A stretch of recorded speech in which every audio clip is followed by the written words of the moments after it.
Pessoal, estou gravando esse vídeo para mostrar que às vezes tem certo tipo de barulho que engana o mecânico. Por exemplo, esse barulho que está fazendo agora forte. Se você botar esse carro no elevador, você jura que vem do câmbio automático, ou seja, do conversor de torque, da bucha da bomba de óleo, que trabalha sendo no conversor de torque.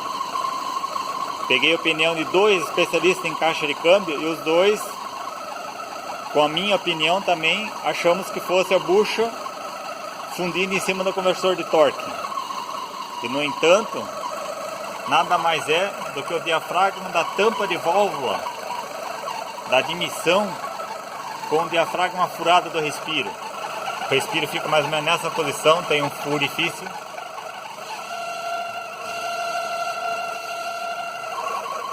Como a mangueira do respiro passa perto da caixa, você jura que esse barulho vem de dentro do câmbio. Quando você tira a tampa do óleo, o barulho some.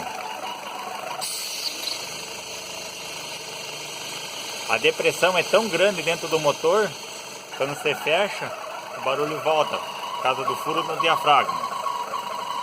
É uma dica só, pessoal, porque eu ia tirar esse câmbio automático fora, ia mandar fazer o câmbio, ia colocar, ia persistir o problema, eu poderia de repente retirar de novo, sendo que o problema é no diafragma da tampa de admissão. O barulho é nítido, parece que vem de dentro da caixa.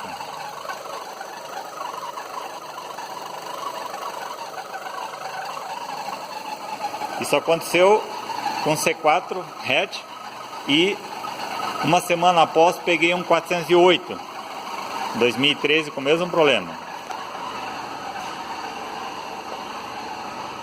Olha o barulho que faz quando eu desligo.